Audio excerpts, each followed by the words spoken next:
Muy buenas noches, señoras y señores. Estamos en Teleasturias, estamos en Del Cielo a la Tierra y hoy tenemos un invitado muy especial, un invitado que, como diría un argentino, recién llega, pero que nunca se ha ido, ¿no? Él es el presidente del Real Oviedo. Y claro, yo no sé cómo le puede sentar a Toni Fidalgo. Muy buenas noches, Toni.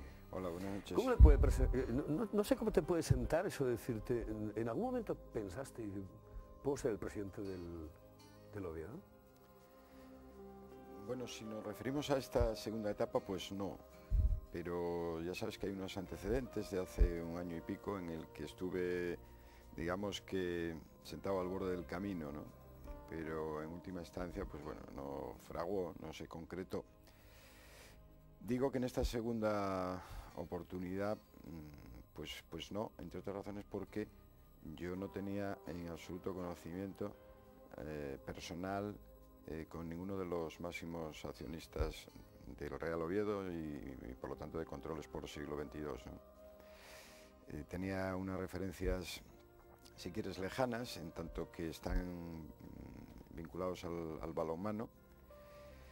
Y en ese caso sí conocía, como conocemos todos, a Emilio Fariza y algún otro, pero en concreto a Alberto González y a Saturnino, pues no tenía conocimiento. Pero Toni, me refiero más a lo siguiente, es decir, a eso del corazón, es decir, tú, joder, ¿cuándo ibas al fútbol por primera vez? ¿Cuándo tenías el primer contacto con el Real Oviedo? Serías un chaval. Se da la circunstancia curiosa de que el primer partido de primera división que yo vi fue en el antiguo Tartiere, en el año, yo creo que fue 62, 63, pues tenía yo 10 años, 11, no sé exactamente porque tampoco recuerdo con exactitud cuándo fue. Sacó una falta Puskás y remató Pirri de cabeza. Perdió el Oviedo 0-1 en este caso. Incluso creo que me acuerdo de las alineaciones, aquello se me quedó grabado, ¿no? ¿A qué no me la repites? Pues sí, podría repetírtelas. Yo creo que jugó Caldentey, Toni Dacira, Marigil, Iguarán Paquito, no sé si Girón o Hermes González, no lo recuerdo, Sánchez Laje, Artabe y José María, quiero recordar. Y en el Madrid pues jugó un portero que era canario, Betancor, luego jugó Vicente Miera, Santa María Pachín, Pirri Zoco, Amancio, que se lesionó y no se podía cambiar y estuvo todo el partido prácticamente sin jugar y era mi favorito y no lo vi jugar, Amancio, Félix Ruiz, Grosso, Puskás y Gento. Esas fueron las alineaciones, pues fíjate. Por eso te digo, es decir, claro, tú vas con 10 años al fútbol, ves ese primer partido de primera división, cabrón, imagínate, presidente del Oviedo. Es presidente de un club histórico y que además es tu ídolo desde pequeñito, porque ahora pueden venir muchos a decirte, no, pero es verdad, tú siempre fuiste del Oviedo. Es que es una consecuencia lógica de mi estancia tantos años en la Liga de Fútbol Profesional, donde debía, digamos, de administrar equilibradamente las cosas con todos los clubes, con todas las sociedades y especialmente con aquellas de mi tierra, ¿no? Tanto del Sporting como el Real Oviedo, el Real Avilés o cualquier otro que pertenezca o haya pertenecido a la Liga de Fútbol Profesional y he estado vinculado, lógicamente, ¿no? Pero digamos que esas son cuestiones con maldad, ¿no? Es decir, mis colores son los azules y mi objetivo es trabajar con el Real, con y por el Real Oviedo, ¿no? Naces en Avilés, sí, la década de los 50, sí. Un Avilés, bueno, en aquel momento pues que a lo mejor empezaba con aquella industrialización, quizá en boga, empezaba a funcionar un poco, a industrializarse. ¿Cómo era aquel Avilés que conocías tú de chaval? Hombre, tengo recuerdos, como todos tenemos de niño, en blanco y negro, ¿no? En cualquier caso, yo la industrialización de Avilés y la preindustrialización no la viví, y aquella que viví pues no era consciente porque era muy niño. Yo siempre conocí los humos de Ensidesa, la fragua de Vulcano, ¿no? Y el sonido, si hay que buscarme un recuerdo, es el sonido de los pilotes cuando eran machacados para hacer los soportes de las campanas. Y como vivía cerca del hospital, pues tengo un recuerdo también lejano de la llegada, por los accidentes, la llegada de las sirenas, de las ambulancias al hospital. Son, digamos, mis primeros recuerdos de la industrialización feroz avilesina, ¿no? Y tengo también el recuerdo, no estaba lejos el Suárez Puerta, y entonces el Avilés estaba en segunda división, incluso con opciones de llegar a primera. Estuvo durante 40 minutos en primera división, en un último partido de un campeonato de liga. Lo que pasa es que tenía una dependencia de otro resultado, de otro campo, y al final no se produjo. El Avilés ganó, pero el que tenía que perder no perdió, o algo de esta manera, pero estuvo también, ¿no? Y me llegaban también, siendo niño, me llegaban los sonidos de la explosión, ¿no? Esa máxima exaltación del fútbol, que es el gol, me llegaba hasta casa, o hasta cerca de casa donde estaba. ¿En qué barrio jugando, vivías? ¿no? En el Carballedo, un barrio, por cierto, por excelencia es una especie de Aventino, ¿no? de Avilés, una pequeña colina dentro de la ciudad, pero una pequeña colina, y un barrio el más futbolístico que hay. Allí nació Florín, el que fue central del Sporting. Marcelo nació en Gijón, pero desde los 2 años vivió en Avilés, en el barrio del Carballo. Me refiero a Marcelo Campanal, Chinín, Chelona, es decir, jugadores de una gran tradición en Avilés, ¿no? Es decir, que, bueno, y otros muchos, ¿no? O sea que es un barrio profundamente futbolístico. Pues han llegado a jugar en Avilés probablemente del orden de 10 o 12, ¿no? de aquel barrio, ¿no? En Avilés, en el Ensidesa y en algunos otros, San Juan, Luis Bellón, no, es gallego, pero también vivía y se casó con una avilesina cercana a Carballedo, es decir, una vinculación al fútbol enorme en aquel barrio, ¿no? Y allí me inicié yo también en el mundo del fútbol, porque yo al final del camino, o al principio del camino, ya se sabe que en el principio de los tiempos en esto del fútbol fue la pelota. Pues yo empecé también en el mundo del fútbol, pues dando patadas en aquel parque, que es una plaza, es un parque, hasta que tuve la primer ficha de Alevín en el Ensidesa. Y desde entonces, de una manera formal y oficial, pues estoy vinculado al fútbol. Llevo toda la vida, pues no sé cuántos años, prefiero ya ni pensarlo, con un balón bajo el brazo, ¿no? Los chavales, la gente que juega contigo, ¿te acuerdas de aquellos Pues sí, claro que me acuerdo. primeros amigos que tenías futbolísticamente hablando, incluso, bueno, pues de relación de chaval, Sí, de niñez? Con muchos sigo teniendo vinculación, otros he perdido, porque me he pasado muchos años en Madrid y les he perdido el contacto, pero sigo teniendo esa vinculación, ¿no? Luego, a medida que me hice mayor, esos lazos se fueron fortaleciendo también con otra gente, especialmente con aquellos con los que jugué, ¿no? Y de manera muy especial con un equipo juvenil que jugamos el Campeonato de España. No hay muchas discrepancias respecto a esto, pero yo creo que fue el mejor equipo juvenil que hubo durante mucho tiempo en Asturias, ¿no? Pues, no lo digo obviamente por mí, pero se dio la circunstancia coincidente que estaban Juan Valdés, aquel que jugó en el Oviedo y en el Huelva y en el Getafe, Quini, su hermano, el fallecido Castro, Quirós, el que fue central de Ensidesa, Mingote, no sé, bueno, un equipo juvenil. ¿De qué jugabas tú? Jugaba de extremo, interior en punta. ¿Derecho, izquierdo? Derecho.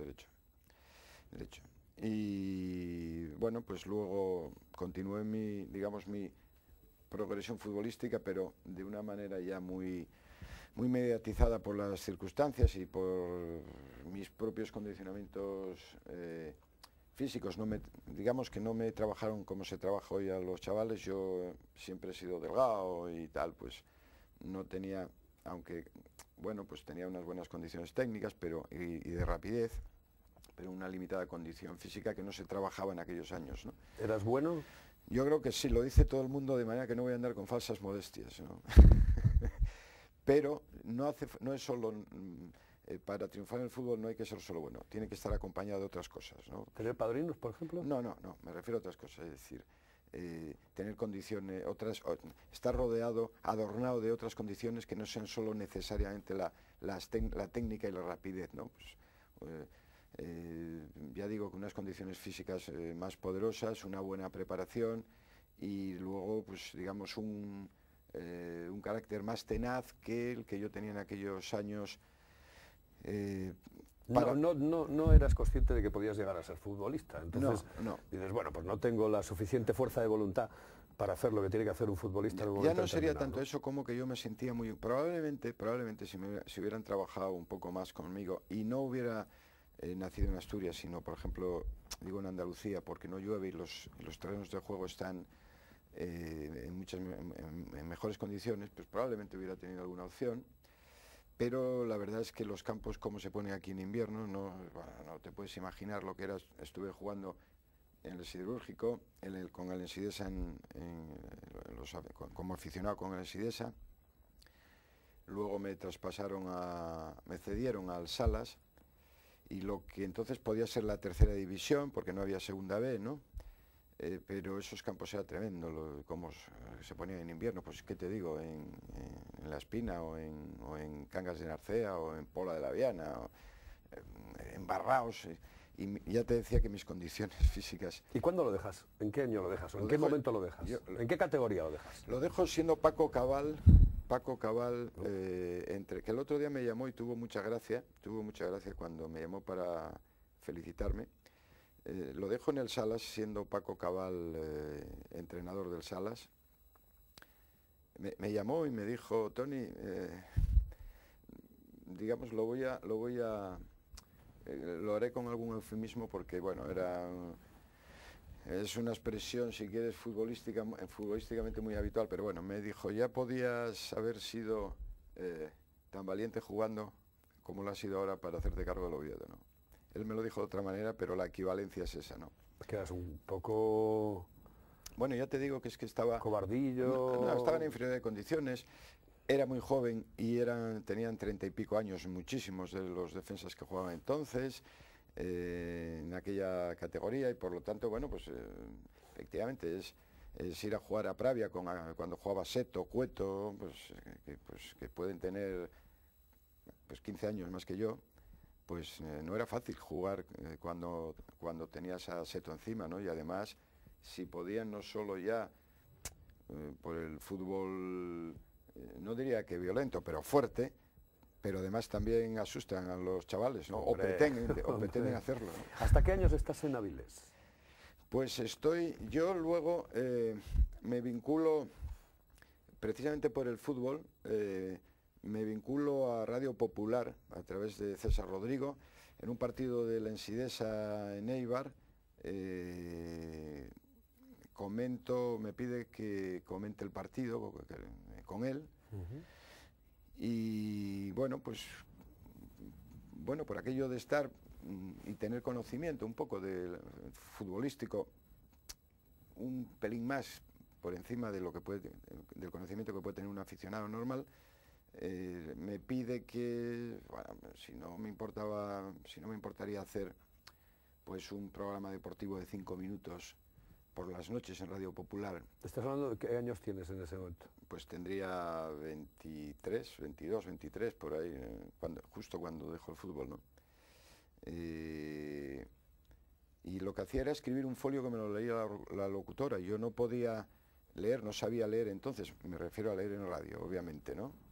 Y me iba muchas noches con Guillermo Pérez de Castro, que entonces era técnico, y Gabriel Fernández, que eran técnicos entonces de Radio Popular, y me ponían una cinta y yo me ponía a leer textos y periódicos hasta que iba adquiriendo la entonación propia de la radio, incluso cuando me perdía de línea, volver a encontrar la línea, pero no hacer silencios, bueno, todas estas cosas de la radio, ¿no? Y al mismo tiempo, bueno, aquello pues digamos que me cautivó en cierta medida, el gusanillo periodístico. Escribí también en La Voz de Avilés durante un tiempo, ¿no?, cuando estaba de director José Luis Orosa y Esteban Greciet. Luego llegó Juan Hués, y como aquello me gustó, pues, y no tenía posibilidades de hacer nada aquí en Asturias, porque no había facultad, bueno, me fui a Madrid y me matriculé en la Facultad de Ciencias de la Información. Y después de visitar varios periódicos, encontré a Manolo Sarmiento Birba, al que conocía de referencias por medio asturiano, porque aunque nació en Galicia, él estuvo muy vinculado, incluso su madre y su hermano vivieron muy cerca de estos estudios. Y bueno, me quedé en el AS y ahí empezó una nueva etapa de mi vida. Sarmiento es el que es como el padrino, ¿no?, en Madrid, sí, de Toni Fidalgo, ¿no? Exacto, esto es. Y te decía que ahí comenzó mi segunda etapa vinculada al fútbol, ¿eh? Primero la de futbolista, la de los vestuarios, y ahora empieza la de periodista y la de las redacciones, ¿no? Allí en el AS, tú empiezas con el diario AS, ¿no? Sí. Y empiezas a hacer cosas importantes en el diario AS. Bueno, llegas de Avilés, es decir, los primeros años tienen que ser realmente duros en la capital de España, estás en Madrid. Sí. ¿Cuáles son los primeros contactos que tienes y con quién para no solamente no perder el contacto con Asturias, sino sentirte un poco más cerca de casa? Bueno, en este sentido, la verdad es que... Porque tú eras un chaval, bueno, tenías 20 y pocos años, sí, ¿no? claro que era un chaval, y además Madrid asustaba, ¿no? Yo llegué a Madrid la primera vez por la Estación del Norte, no podía llegar por otro lado, ¿no? De ahí venía, del norte en definitiva. Tengo el recuerdo de que era una mañana muy fría y con mucha niebla, y me pongo en contacto con 3 asturianos que estaban en Madrid, que eran de la primera promoción. Bueno, ya habíamos hablado aquí en Avilés de ello, con José Víctor Fernández, que está en el diario AS, Laureano Suárez, que fue su director de Interview, pero ahora está haciendo otras actividades vinculadas al periodismo, pero otras actividades, y con Óscar Fleites, el director de comunicación de Aceralia, ¿no? O Arcelor. Bueno, pues me acogen, me llamaban el chavalín, me acogen en su casa, pero vivía con ellos un sevillano, y hasta que no se marchó, pues me fui a vivir a la pensión La Macarena, en la calle Limón 13, justo detrás del edificio España, en la Plaza de España, porque me quedaba muy cerquita del periódico, que estaba en la Cuesta de San Vicente, y además tenía una parada de metro que me llevaba a la ciudad universitaria.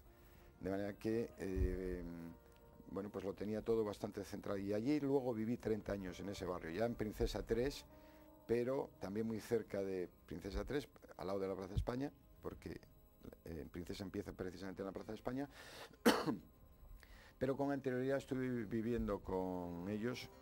Incluso luego llegó Juan Valdés, al que me refería antes, que se fue al Getafe y estaba estudiando Derecho.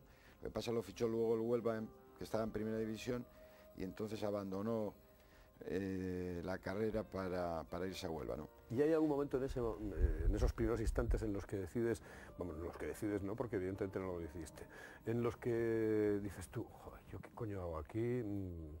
Sí. Estoy un poco agobiado, es decir, bueno, Avilés, Madrid, la diferencia es abismal, claro. El Principado de Asturias, Madrid, otra historia.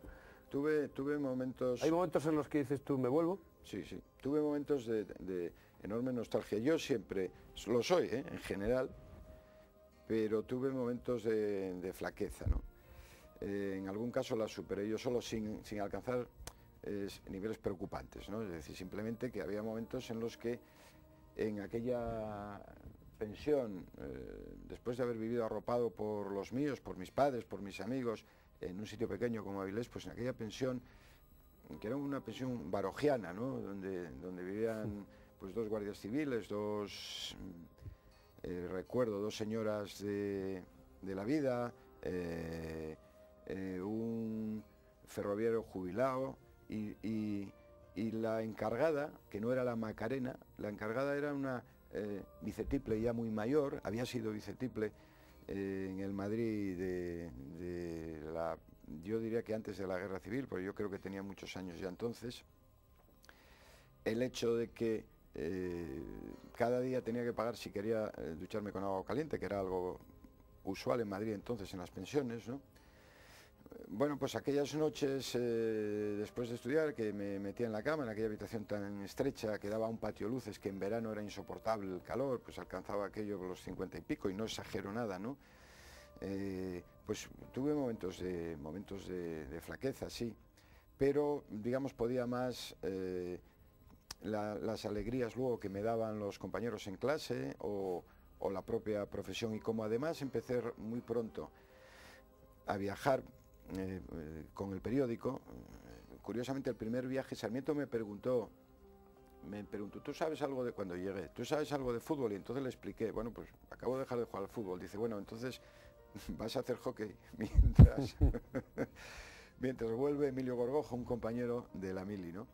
Y me mandó, lo primero que hice, sin tener ni idea, fue a Luanda, en Angola, a un campeonato del mundo de patinaje artístico.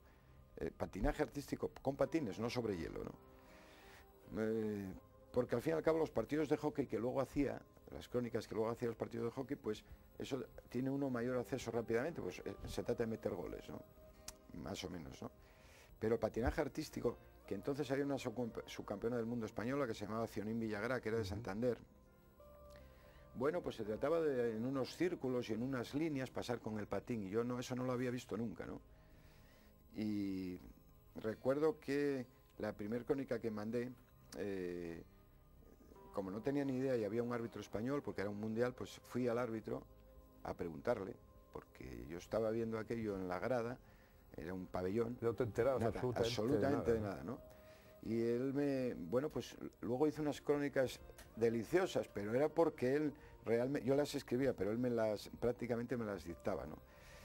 Y recuerdo en una ocasión que estaba cantándole al taquígrafo la crónica y le estaba diciendo que Cionín Villagrá en el párrafo braqueta tras exterior posó y penalizó 0,5. Que recuerdo eso exactamente, ¿no? Eso era así. Había posado el talón y penalizó por eso, ¿no? Y entonces este Sarmiento, que sabía que no tenía ni idea, pues le quitó al taquígrafo el auricular y me dijo, oye, a voces, ¿no? Por el teléfono entonces, fíjate, hablar con Angola, me dijo, oye, ¿tú sabes esto que estás haciendo aquí? ¿Tú sabes lo que dices? Y le digo, sí, sí. Dice, bueno, pues entonces, porque es que yo no tengo ni puta idea.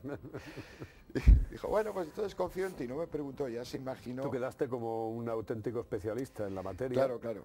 Pero y realmente el que llevaba el mérito era el árbitro. Claro, ¿no? claro. Luego se lo conté cuando volví, ¿no? Se lo conté, le dije, jefe, era el árbitro español, un catalán, ¿no? El que todos los días me decía con exactitud aquello. Y así estuve pues 6 o 7 meses. Y luego, por mi vinculación al fútbol y tal, pues me pasaron a fútbol. Ahora hablamos de eso, Tony, porque nos vamos con publicidad. Bien. Porque lo del fútbol es cuando llega lo interesante, ¿no? Es decir, cuando Tony Fidalgo se mete en el mundo del fútbol y empieza a mamar un poco lo que son las crónicas, los partidos, etcétera. Ahora le preguntamos. Tony Fidalgo, presidente del Real Oviedo, aquí en la sintonía de Teleasturias, en Del Cielo a la Tierra. Vamos con algo de publicidad y volvemos enseguida.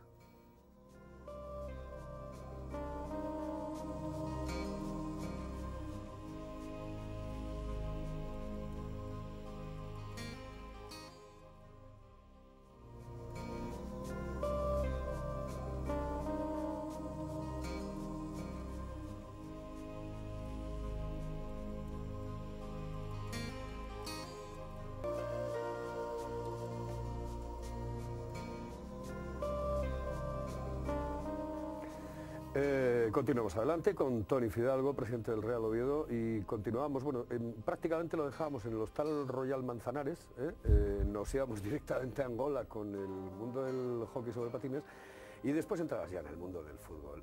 Ahí es donde realmente dices tú, jo, esto es lo mío. Claro, ya me sentía, digamos, plenamente identificado, ¿no? con la actividad, ¿no?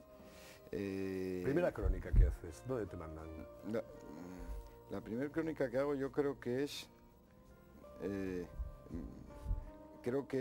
un partido de ida de la Selección Nacional Juvenil Sub-18 contra Noruega, pero en España. Sí, creo que fue en Alicante. Pero luego, es que estas cosas luego ya ha sido tan precipitado y tan insistente y durante tantos años todo, entre mundiales europeos y partidos y tal, que ya voy perdiendo. Pero creo que fue una crónica, un partido de Sub-18, ¿no?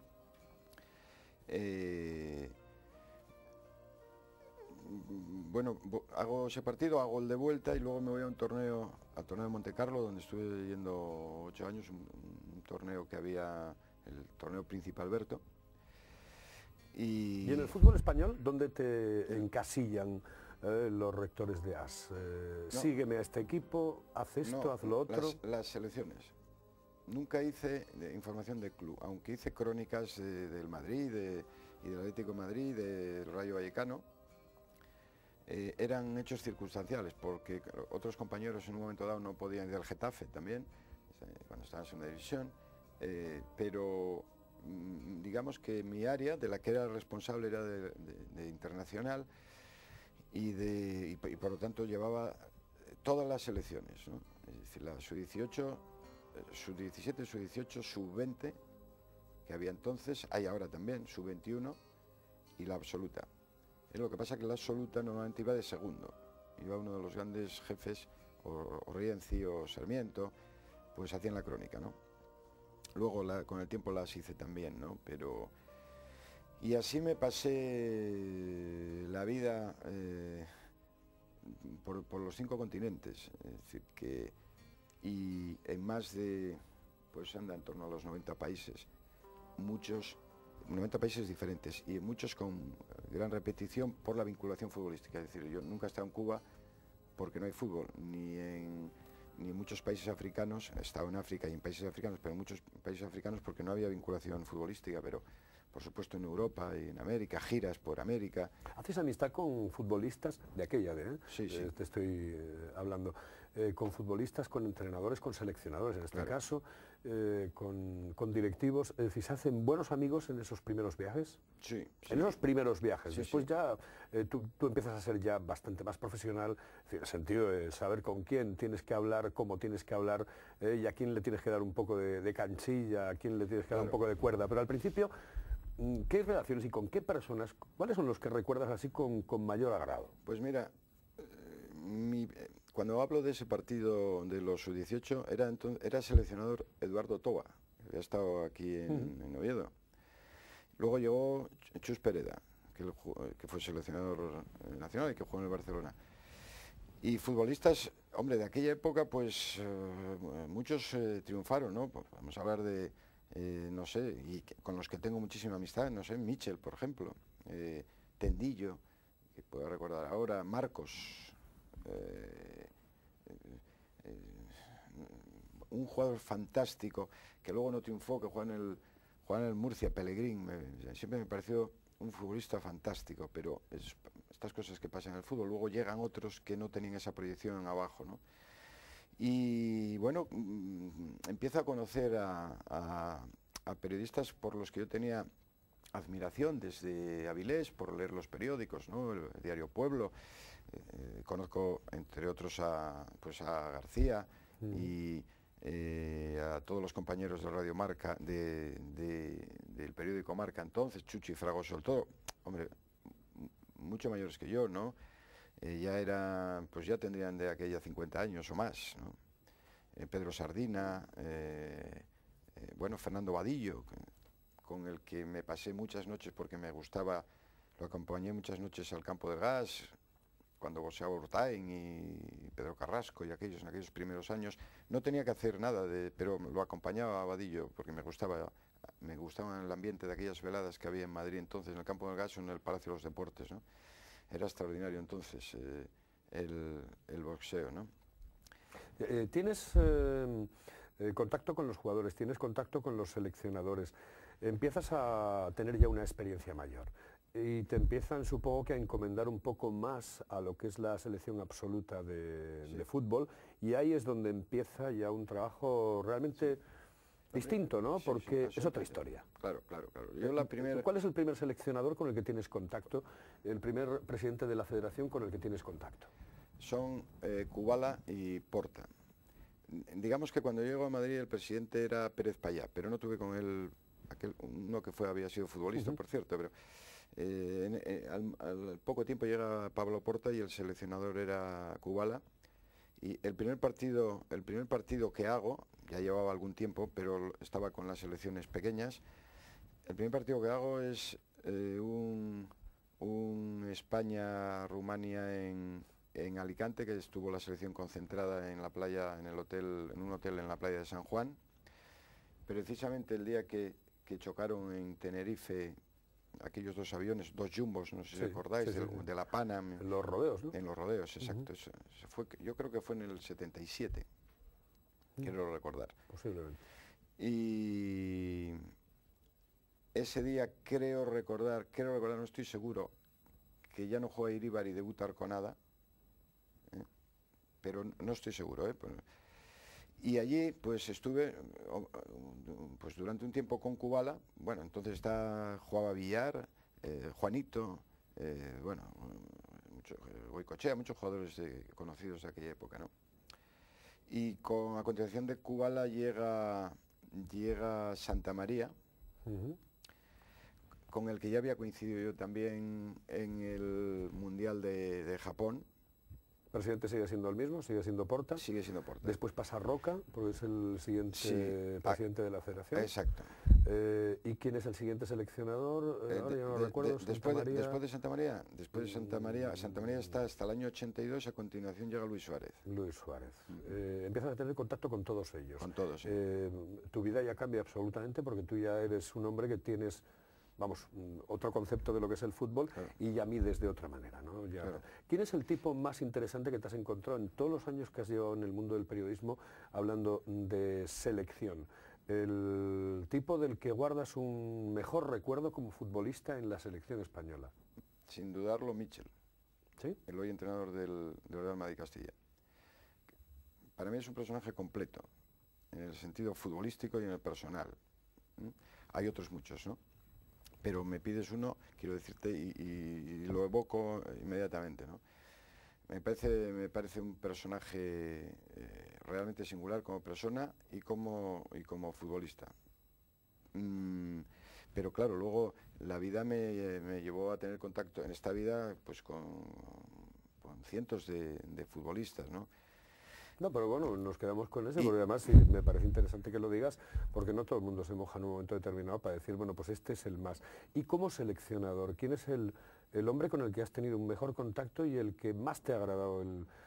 Me he pasado muchas noches con lo llamábamos el abuelo, no era tan mayor, pero con Miguel Muñoz y Miera. Las noches que nos hemos pasado en los hoteles, 3 o 4 periodistas y ellos dos, pues haciendo tertulia después de cenar, a mí me enriquecieron muchísimo, porque Muñoz era realmente un auténtico personaje. Yo le dedico en uno de mis libros un capítulo, porque era un personaje realmente gracioso, que llegaba incluso, tenían por él tal, a cuestionar determinadas cosas con una gracia tremenda y los jugadores no lo reaccionaban mal, ¿no? Yo si quieres te cuento una anécdota. En una ocasión estábamos en el Hotel Barajas, pues habíamos ido a comer todos porque a continuación viajábamos, no recuerdo dónde llegó Poli Rincón. Bueno, pues era los primeros partidos que jugaba con la selección y llegó impecable, ¿no? No lo habíamos visto nunca tan elegante, ¿no? Como pues recién salido de la planta sexta de un gran almacén, ¿no? Y Muñoz estaba en el hall y lo vio llegar y le dijo con aquel acento castizo que tenía Muñoz, y le dice, joder, Poli, dice, jugar no juegas un pijo, pero elegante. Y no le pareció mal, porque Poli ya sabes que era tronquete, él lo dice, cachondo, un cachondo y un fenomenal tipo, ¿no? Pero sus condiciones eran las que eran, y me marcaba goles y se fajaba con los defensas, pero lo que dijo, mira, jugar no tal, ¿no? Tenemos que ir recorriendo en el tiempo, lo digo por el tema del programa, porque ya nos empieza a quedar menos tiempo y yo quiero hablar de más cosas. Más selección, el último que conoces, con el último con el que tienes contacto siendo periodista, ¿eh? Siendo periodista. Ah, siendo periodista. Siendo periodista. Hombre, pues siendo periodista, el último con el que tengo contacto es con Luis Suárez. Luis Suárez. Claro, porque en el año... Yo luego me dejo el periodismo activo, porque eso está ahí, es como andar en bicicleta, eso no se olvida nunca, ¿no? En el año 87 que me voy a la Liga, por lo tanto, con el último es con Luis Suárez, con el que también había... porque todos estos seleccionadores, salvo Kubala, sustituyeron, es decir, llegaron a la primera selección desde las selecciones pequeñas, ¿no? Y con ellos coincidí y viajamos por los mundiales juveniles. Ya había estado en el mundial, mi primer mundial grande es Argentina 78, ¿no? La maratona. La famosa maratona y la agenda de Pirri y 1000 problemas que hubo. Bueno, siempre que hay una concentración que dura más de 10 días y hay jugadores y periodistas, porque los intereses están encontrados, lógicamente, el periodista legítimamente tiene que saber cosas, el futbolista no quiere que... Se monta una. Pues siempre hay... Oye, pero tú llegas a la Liga de Fútbol Profesional y tienes que compaginar las dos cosas, es decir, eres una especie de dirigente de la Liga de Fútbol Profesional, aunque uno se entiende, bueno, ¿es dirigente no es dirigente? Sí, es dirigente de la Liga de Fútbol Profesional, sí. Estás dentro del organigrama de la Liga de Fútbol Profesional, sí. Y eres periodista. Es decir, ¿cómo compaginas esa historia? Bueno, bien, yo creo que me ayudaron mucho los compañeros. De hecho, los 3 o 4 primeros años que estuve en la Liga de Fútbol Profesional, era también vicepresidente de la Asociación Española de Prensa, por lo tanto, pero no hubo un choque especial, ¿no?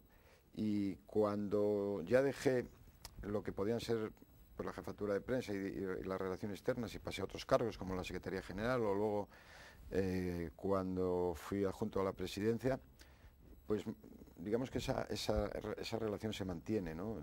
Por cercanía y por amistad y porque he seguido... Pero que te lo han puesto fácil. Sí. La gente quiere saber, ¿quién manda en el fútbol español? ¿El Madrid o el Barcelona?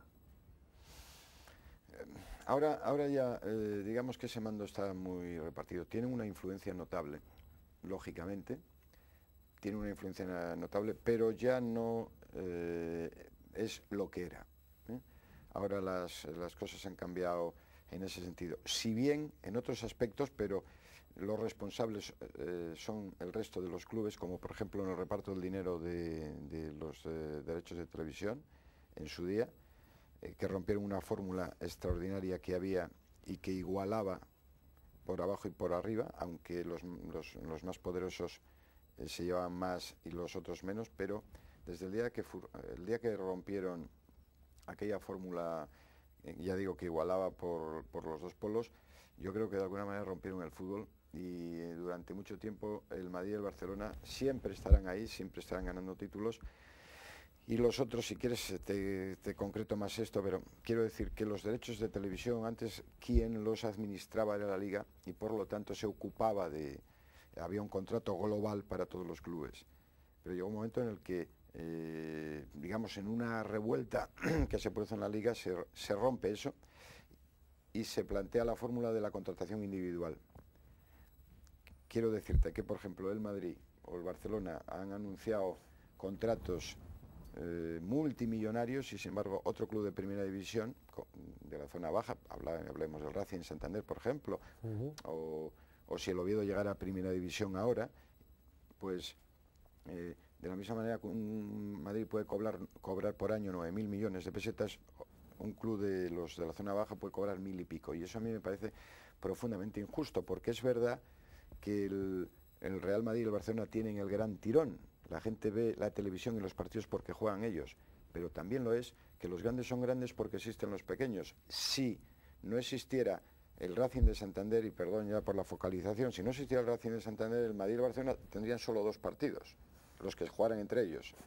Es decir, nos vamos a la recta final. Dentro de un instante te voy a preguntar por cosas muy puntuales, bueno, de lo que es el mundo del fútbol, para que la gente sepa exactamente qué es lo que tú opinas, como hombre que has vivido y mamado la Liga de Fútbol Profesional, de ciertas cuestiones. Pero hablamos de tu llegada al Real Oviedo. Tu llegada al Real Oviedo es una llegada que debe ser en muchísimo tiempo la que prácticamente concilia a todo el mundo. Yo creo que eso lo sientes, ¿no? Sí, lo percibo. Lo que pasa es que me gustaría que fuera cierto con la paciencia necesaria. Pero es que hay tal urgencia por resolver esta situación y no está en mi mano, porque... Tú otro día me decías, es decir, el problema fundamental es el deportivo. Claro, fundamental. Es decir, los aficionados, ya lo he dicho en alguna ocasión, necesitan participación y emoción, sobre todo emoción colectiva. Y hay que dársela. Y solo se la da lo que antes decía, la máxima exaltación, la verdad suprema, que es el gol. Y si no lo hay, y solo llevamos 13 en toda una primera vuelta, sí 13,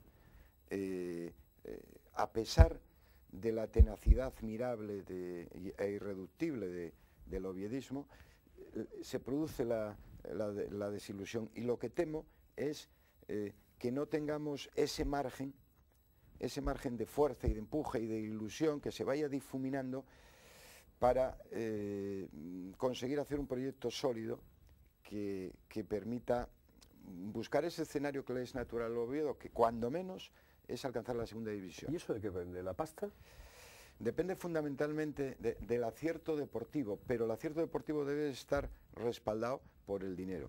Es decir, para hacer un buen equipo, puesto que el Oviedo ahora mismo no puede disponer de su cantera, es una cantera recién creada, hay 250 chavales, pero son chavalinos que necesitan, es decir, tienen 10, 12, 14, 15 años, es decir, hasta dentro de 5 años esa cantera no producirá realmente un gran valor futbolístico, ¿no? Salvo que pueda... Estamos hablando de hoy para mañana, es decir, estamos hablando de que realmente deportivamente esto hay que sacarlo ya adelante. Claro, ¿no? entonces es necesario dinero y acierto. Es decir, y cuando tú hablaste con los rectores del Real Oviedo, les dijiste, oye, o hay pasta o realmente no vamos a poder hacer absolutamente nada. Yo tengo esa premisa desde el primer día, lo he dicho públicamente.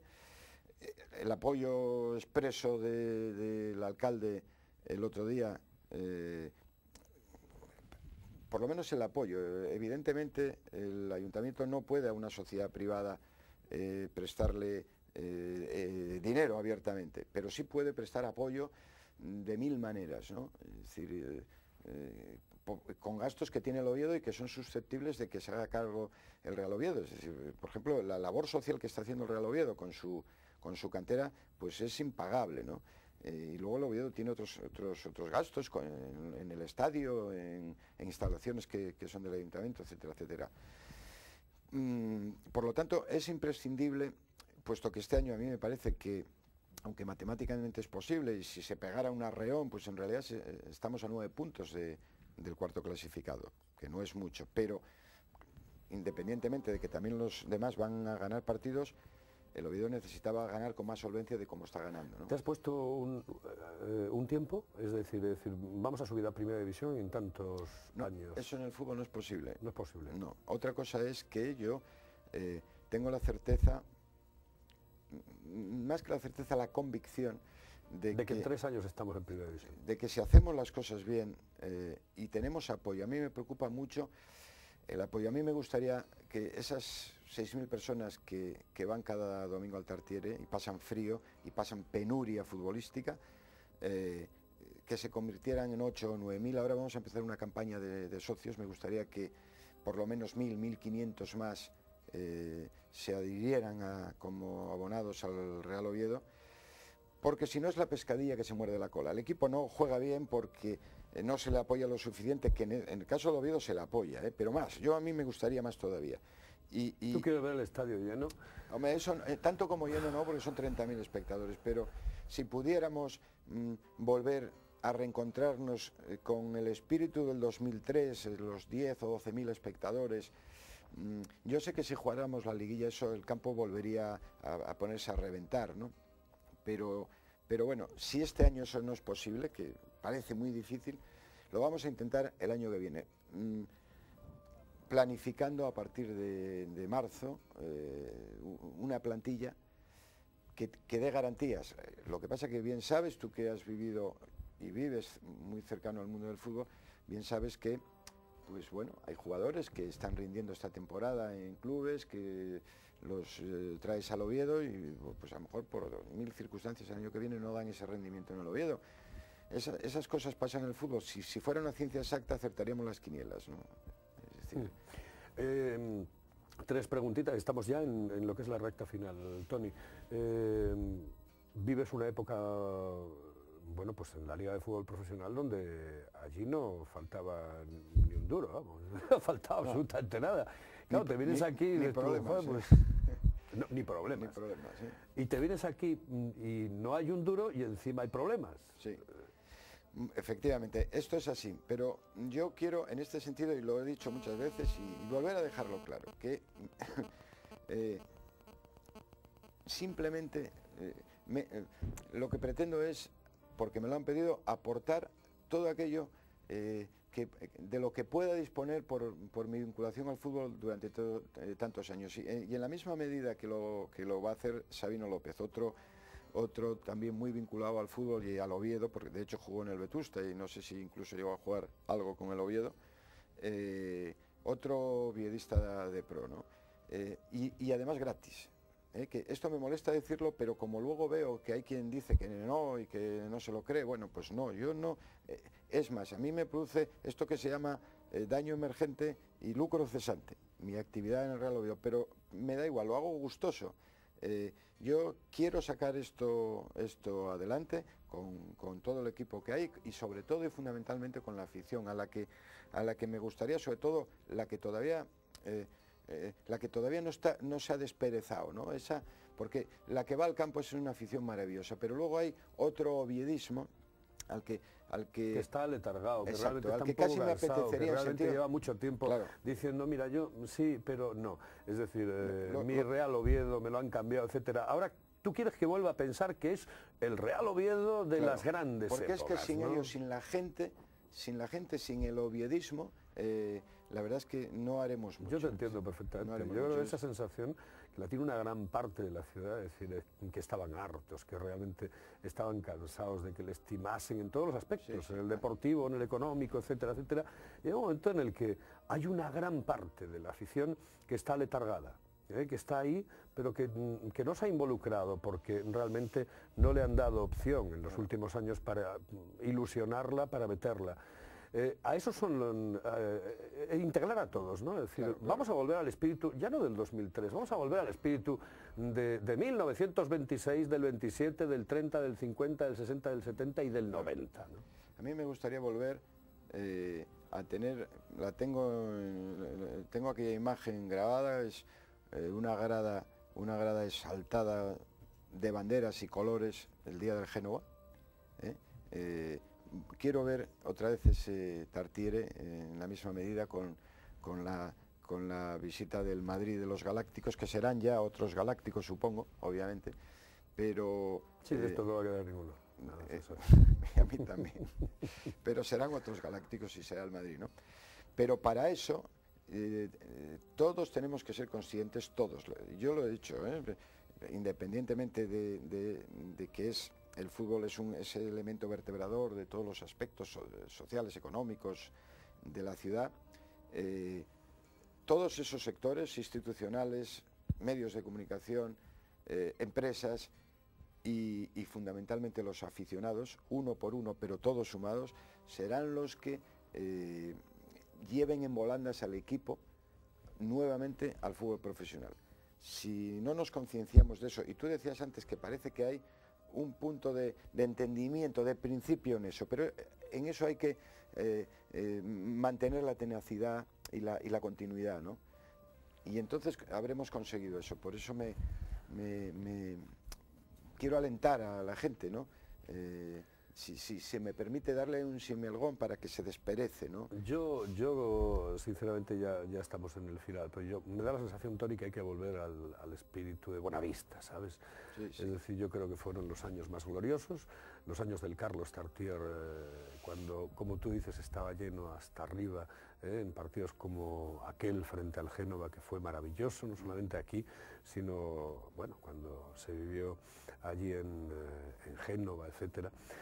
Y yo creo que hay que volver a ese espíritu, ¿no? Al espíritu de aquellos años, donde la ciudad única y exclusivamente tenía una idea, la de estar con el equipo de fútbol, ¿no?